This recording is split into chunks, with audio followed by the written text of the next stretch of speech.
How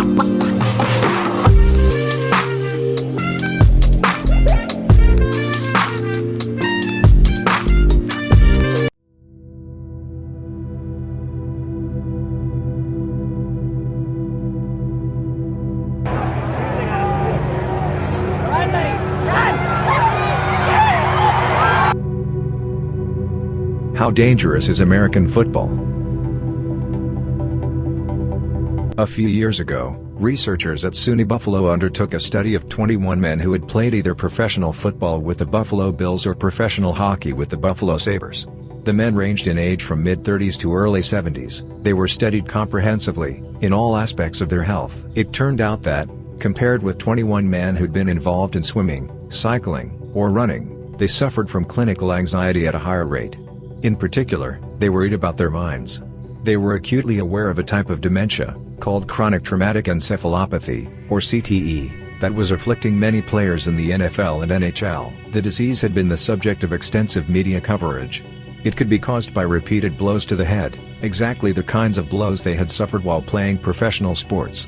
And yet the Buffalo investigators found that the ex-pro athletes, despite their fears, were no more prone to early-onset dementia than the ones who played non-contact sports. Though the study was small, it was presented to and by the media as reassuring proof that worries over CTE were overblown. UB study of ex-Bills, Sabres finds CTE much more rare than we thought, one headline read. On Twitter, observers began to square off immediately. On one side were critics who saw the study as NFL propaganda. They noted that SUNY Buffalo was home to the Buffalo Bills team physician, and that the research had been funded by Ralph Wilson, the team's founder and owner. Barry Willer, the study's lead investigator, played defense, tweeting that other small studies had arrived at similar results. He labeled the allegation of Wilson's influence #fake news, pointing out that the owner had died a few years earlier. A former Buffalo Bills free safety named Jeff Nixon, one of the players in the study, waded into the Twitter debate, describing speculations about industry bias as conspiracy theories. A Twitter user with the handle ConcernedMom9 objected, "Conspiracy theories? Lots of literature on funding sources." She quoted from a blog post by Daniel Goldberg, a bioethicist at the University of Colorado Anschutz Medical Campus, which cited research showing that relationships with industry are extremely likely to bias physicians and scientists. Football is both notorious and cherished for its unapologetic, brute force violence. For decades, getting one's bell rung on the field was considered unremarkable, even a badge of honor. Everyone knew that whacks to the head could have consequences, but concern was mainly reserved for moderate or severe traumatic brain injuries, or TBIS, which could leave a person permanently impaired, in a coma, or worse.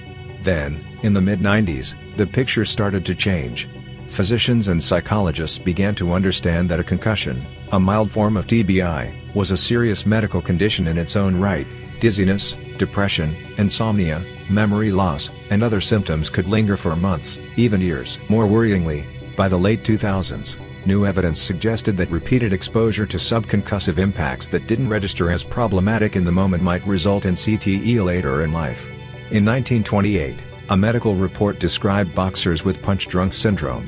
The symptoms of what would later be called dementia pugilistica, unsteady gait, slurred speech, tremors, mental deterioration, came to be widely understood as the result of repeated, relatively mild blows to the head. In 1949, a British neurologist published a paper titled Punch-Drunk Syndromes, the Chronic Traumatic Encephalopathy of Boxers, the first use of the term CTE. Over the decades, it was sometimes suggested that dementia pugilistica might befall professional football players, too. But such concerns did not immediately transform the way people saw boxing and football.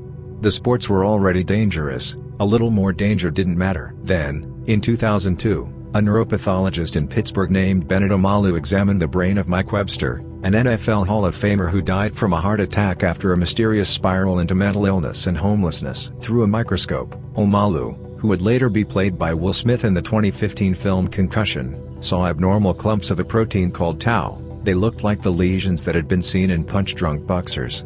This was, he believed, evidence of CTE in Webster's brain. Similar clumps were soon detected in the brains of other former NFL athletes who had died in shocking suicides.